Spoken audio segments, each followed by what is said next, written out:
Welcome to the latest episode of Branding the Experience, where we discuss ways how we can create environments where employees actually want to come to work and customers want to keep coming back. I am Ken Bader, your host for Branding the Experience, and we've got a real special guest, an interesting angle that we haven't taken before. We have Bridget Callahan, who is your presentation design expert. Let me tell you a bit about her. Bridget Callahan is a slide presentation designer with 30 plus years experience creating engaging speeches, presentations, and seminars. She has worked with some of the biggest names in business, including Xerox, Acura, Samsung, and PayPal. I'm a fan of a few of those. And Bridget is on a mission to end the tyranny of boring PowerPoints. Thank God. She is passionate about helping speakers create presentations that engage and inspire their audience and turns them into raving fans. Bridget, welcome to the show. Thank you. So glad to be here, Kenneth. I'm glad to have you. Being a speaker of at least 20 years, I definitely don't want to have any boring presentations. So I'm really excited to learn from you. And I know at this time when we're taping this, we're right in the heart of coronavirus pandemic, and we got a lot of people going to virtual summits. We got a lot of people that are training their staff and even having all staff meetings via this type of medium. So, yeah, that PowerPoint, those presentations have to be spot on. So, let's start right off with, what are some of the biggest mistakes that you see speakers making when they're designing slides? Well, they put too much information on the slide. We've all experienced that. It's like overflow and too much text. And, you'll see in PowerPoint or you'll see on the web, say only 5 lines of text or this, that. I'll say no text. Mm-hmm. I mean, really, if you want to have a word or two or something, but really it's the imagery that's going to have them engage in what you're saying and really hear what you're saying. Because if they're reading something that you're saying, they're not hearing you. Yeah. So it's like, well, if that's the case, then you should just walk off the stage and just show your slides.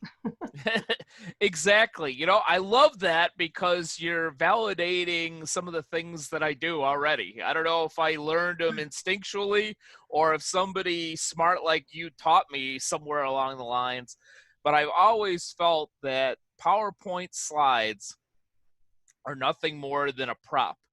Just like, having a chair or a stick or a laser pointer. All they are is a prop. If you're using them as your presentation, you've already failed. And there are times where, I'll deliberately just have a picture up there in order to basically start the joke rather than have anything. Yeah, I remember watching this one speaker talk, and she had a picture of Mickey Mouse, happy Mickey Mouse, Disneyland. And she was talking about how parents see Disneyland and how children see Disneyland. So the children see Disneyland as happy Mickey, Magic Kingdom. And then she switched to another slide showing Mickey scowling and his hands are in his pockets and all this money's piling out of his pockets. And he says, and this is how parents see Disneyland. It's like they pour in all this money, it's expensive. But then her bottom line was, but they keep coming back because the kids really want it. And so even though it's expensive, they keep coming back. So it was a kind of a money conversation, but those 2 images have me remember exactly what she said like 3 years later. Yeah. So our brain works with those images. 10 times the amount of our brain matter consumes an image over hearing words or reading text. And if that's the case, we're going to remember it longer and we're going to, it's going to be in our bones more. So that's why it's so important to find the visual imagery that's speaking to what you're saying.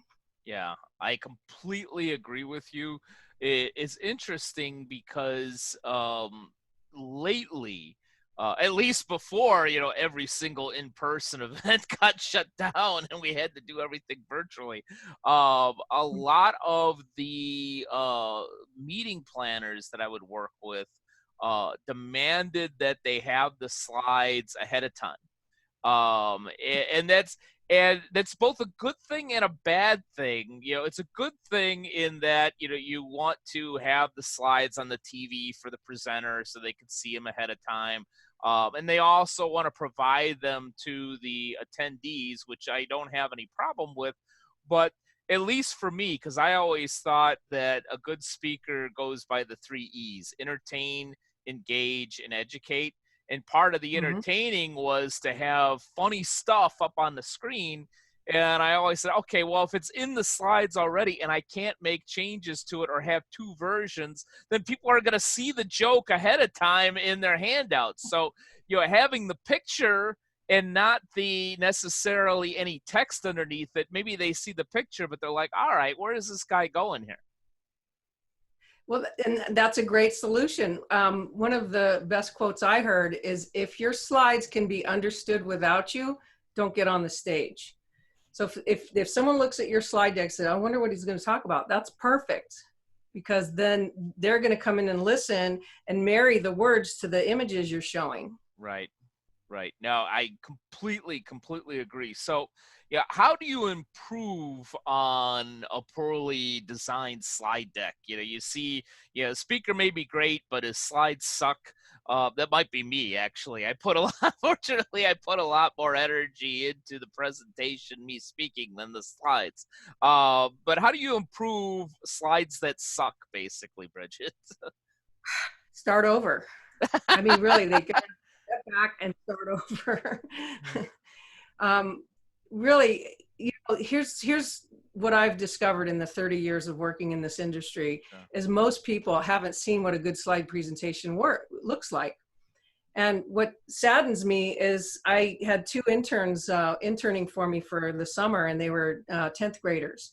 And once they learned the distinctions of slide design, all they did was complain about their teachers. All their teachers' slides sucked. I'm sorry, I don't mean to bag on teachers, but they don't Sure. know either. And so what saddens me is I want to educate them so that they can put really good content in front of their students. So these are our future speakers. So the students know, oh, that's how you make a slide. Yeah, good point. Especially now, there's so much online learning going on. There was Mm. before anyway, and now it's a requirement because all the schools are closed. But yeah, it's interesting because my dad was a teacher for over 40 years, and Wow. he was always just a chalk and chalkboard guy. And then when PowerPoint came out, and this goes to my point of the presentation isn't the slides, is his class plans didn't change that much. Certainly they changed with the times and content, but his lesson plans didn't change that much, but he would always change his slides every year. Okay, this is funny, I'm going to bring this in. Okay, this is kind of humorous, or makes a point, I'll bring that in, to the point of, yeah, his presentation was still the same. The slides were just a prop. Mm. Yeah, exactly. I was working with one speaker, and she was doing a 3-day event, and she finished the first day, and I was in the back of the room, running her slides and also, taking notes and stuff. And she called me to her room at the hotel at 9 o'clock, says, I want to make some changes to my slides for tomorrow. And tomorrow, the next day, was her offer, right? So she's Yeah, nervous and stuff like yeah. that. And I said, well, I'll only come to your room if you have chocolate. And she goes, I have chocolate. Like, oh, and we worked for, maybe about 30, 40 minutes. And then I gave her a little tip. I said, I was watching you today, and you would finish your note or what you were saying in that one slide, and then you'd stop, you'd look at the slides and click and go to the next slide. What I want you to do is I want you to click ahead of when you're finished with your sentence. So you're actually switching to the next slide as you're finishing your sentence, because it works better for the brain in the audience. Oh, we're on a next topic, we finish here, and then there's no break for you either. And she was just like, what?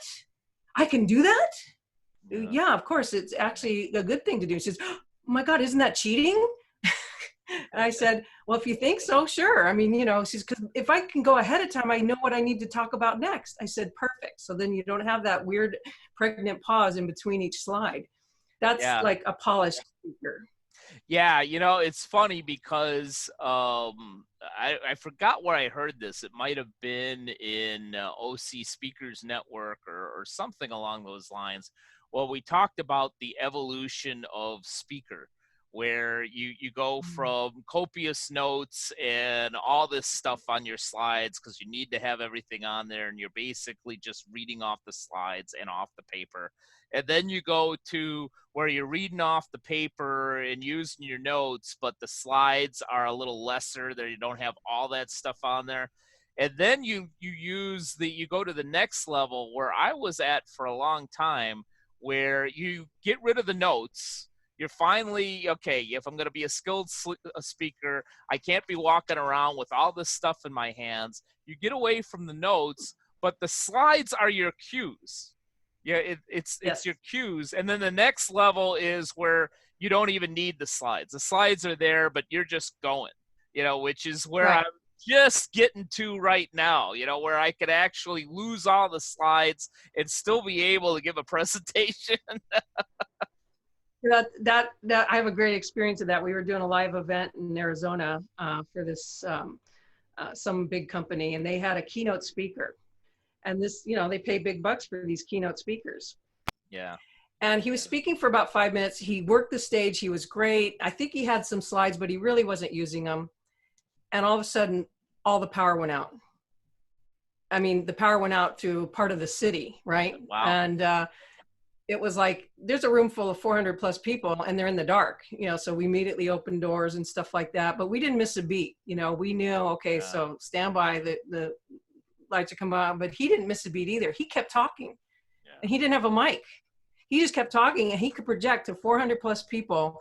Didn't need slides, didn't need anything. He kept going. It was like so impressive. It made us look good. And within 10 minutes, we got everything back on. Those projectors can take just 10 minutes just to warm up again. Oh, yeah.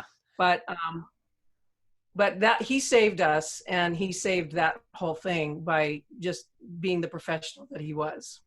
Yeah, you're making me feel really good, Bridget, because because one, that actually did happen to me. It was a much smaller venue. I think I only had like 20 or 30 people in front of me, but I was doing a presentation on Mackinac Island in like the Upper Peninsula of Michigan.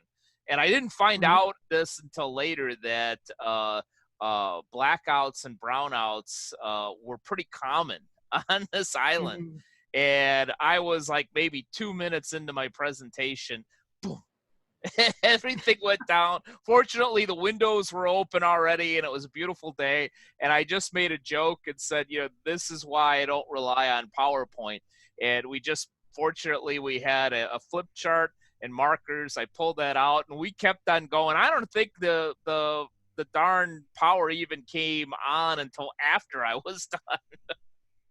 Well, and that's a real professional. You can react at any moment. Yeah, you'll be nervous or what do I do? But, you've got this audience in front of you and you're really engaged with them, and you're just going to be there making a difference, however that is. Yeah.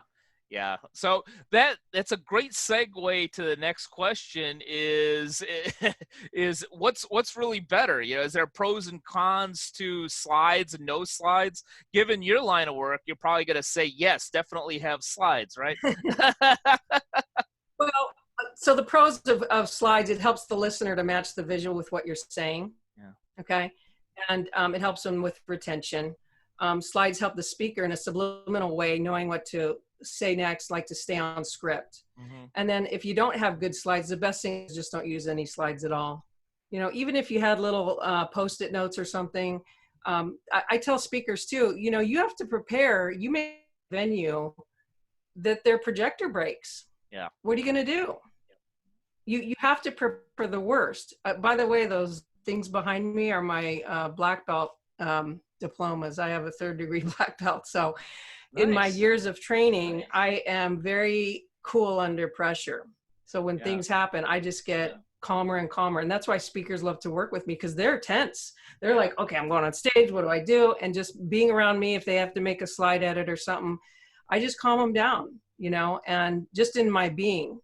And producers love that too, because a lot of people like me, when they're working on live events, sometimes they go off, and they just, too much pressure, I can't take it, well, those are finicky artists, right? But for me, like in this whole event right now with the COVID stuff, it's like, I get calm, there's no reason to have fear, I wonder, But to me, I'm excited. I see so much creativity coming out of people now.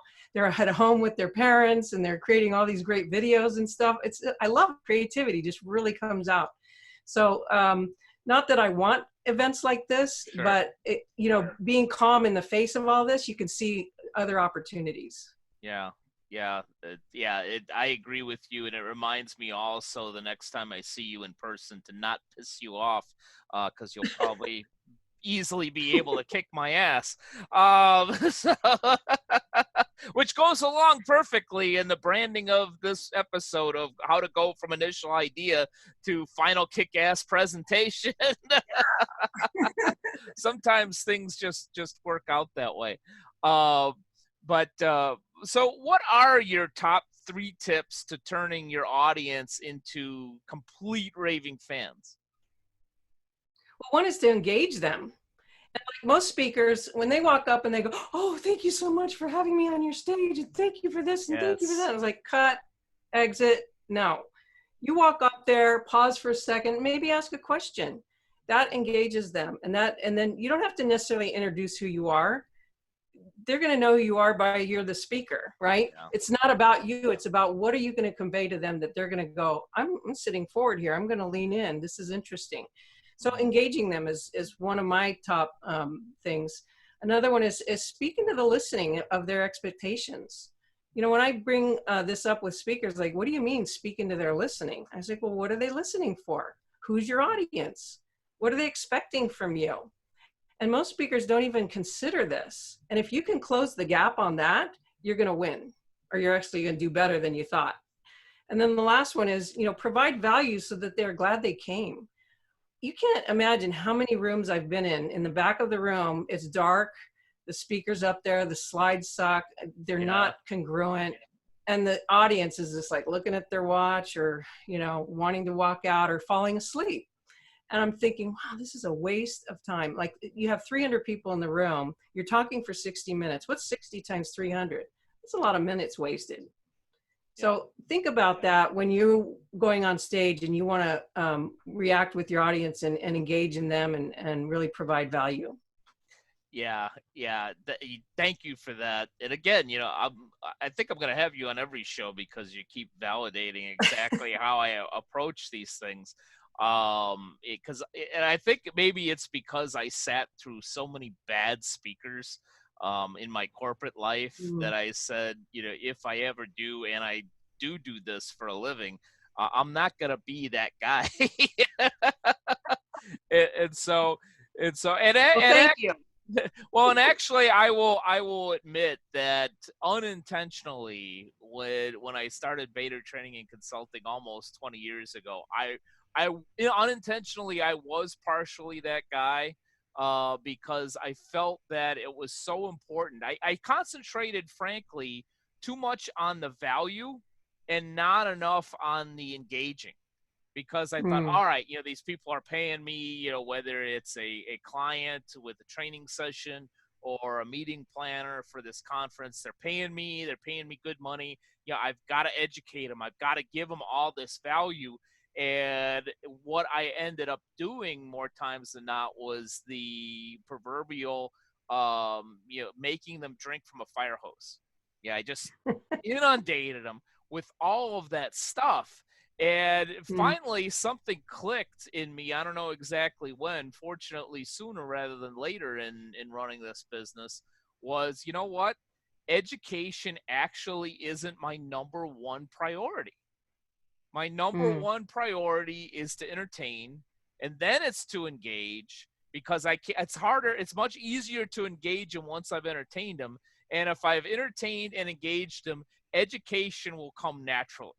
And I focused on making sure that everybody got at least one number one tip, one point that they could walk away from and implement in their business. Because if they were entertained, they had fun. If they were engaged, they learned something. And I educated them on one specific thing at least, which means that they got value. And having one, frankly, sometimes is more valuable than having 10 tips, because you can go back and implement one. If you got 10, you're like, oh, yeah, Christ, which one am I going to do? But if you do that, then they actually have a reason to call you again. Okay, I did that tip. What's next? Very good. I like that.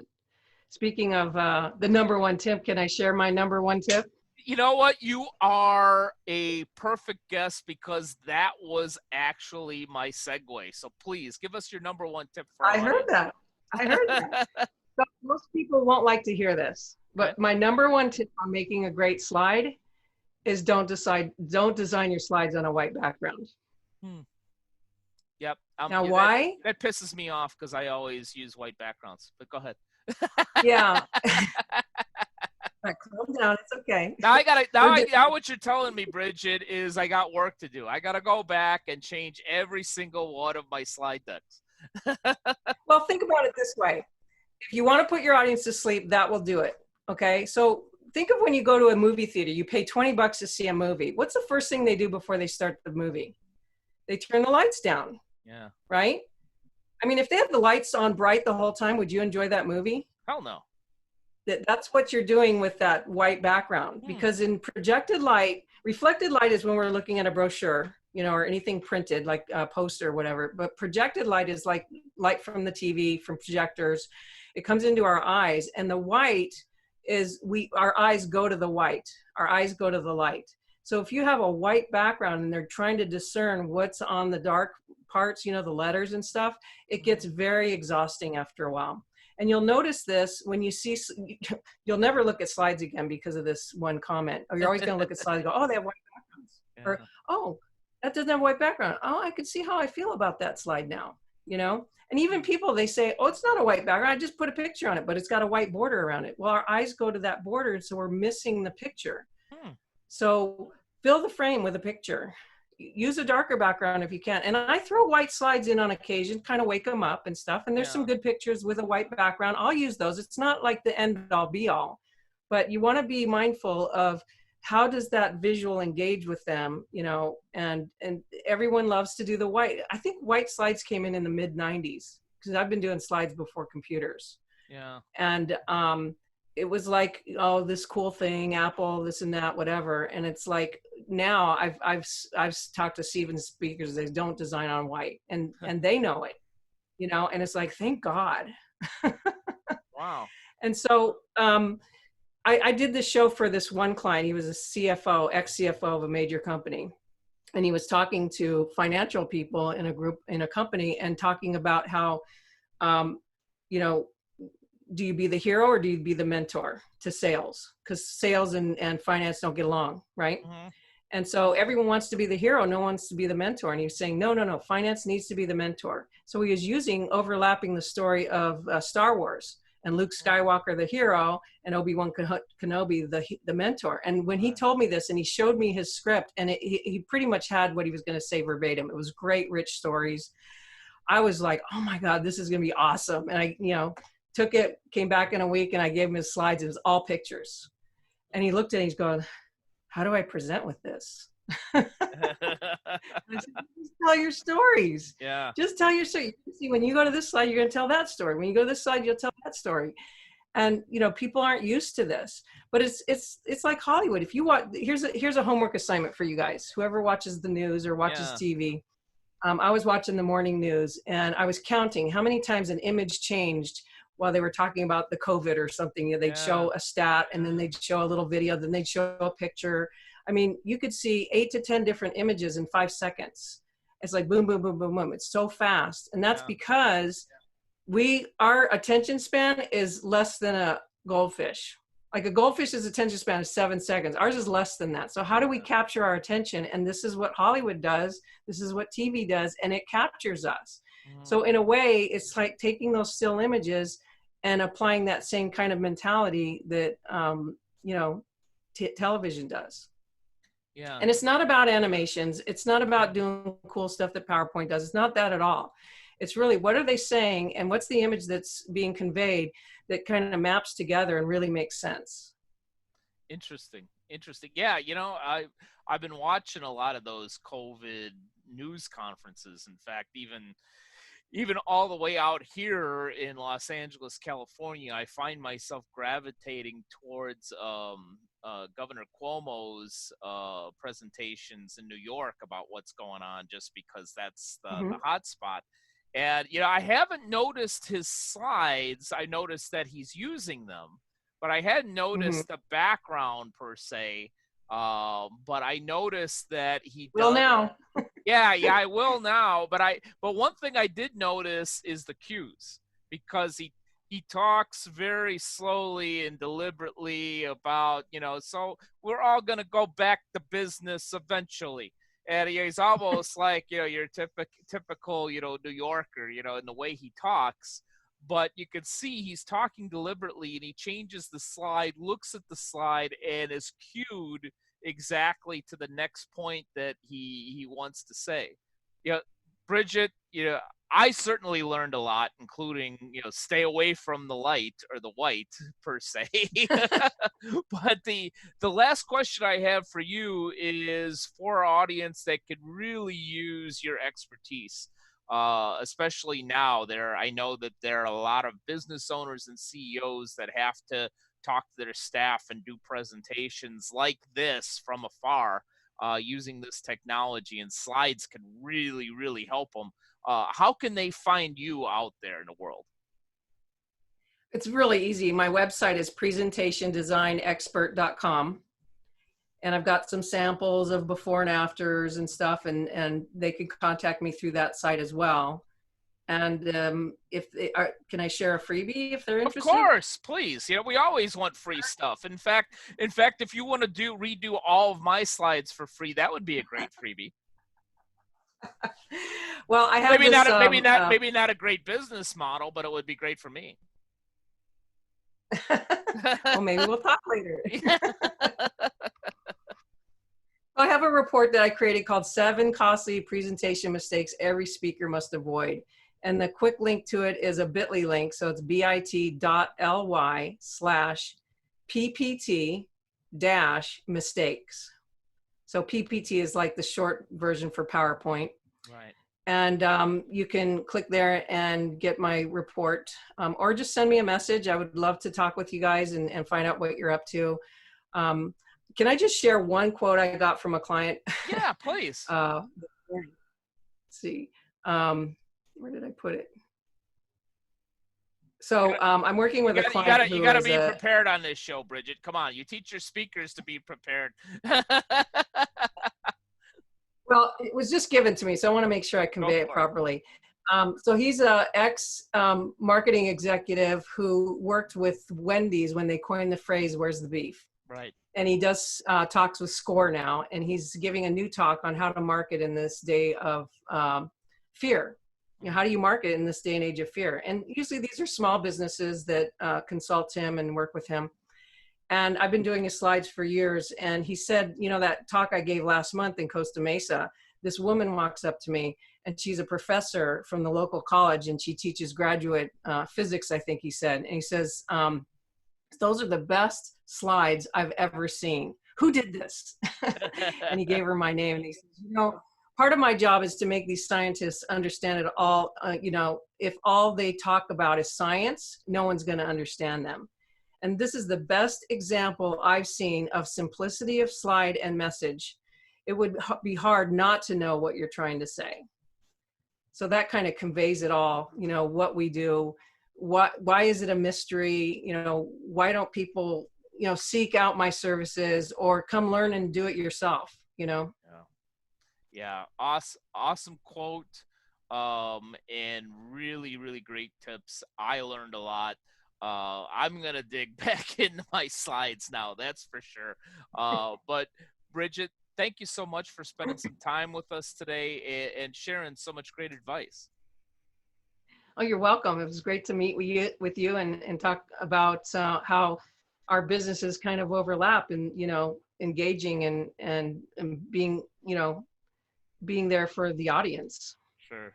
Sure. So. No, the pleasure's been all mine. Thank you again, Bridget. To the audience out there, make sure you grab all of Bridget's free stuff. I'm certainly going to do so. We obviously will have all those links in the show notes. And to our audience, as always, here's hoping that you're branding the experience, especially in your presentations at the highest level possible. Take care. Thank you for watching Branding the Experience. I hope you enjoyed the show. If you're looking for a speaker on branding the experience, on workplace culture, or on business strategy, I have a number of different options for you. And my approach is always to entertain first, engage second, and educate third. It's a formula that leaves my audience not only laughing and enjoying, but also learning. So if you want a great speaker on branding, culture building, or strategy, I'd like to hear from you. Simply send me an email at kbator, B-A-T-O-R, at btcinc.net, or to learn more about the presentations that I've done that have been successful in the past, go to www.btcinc.net.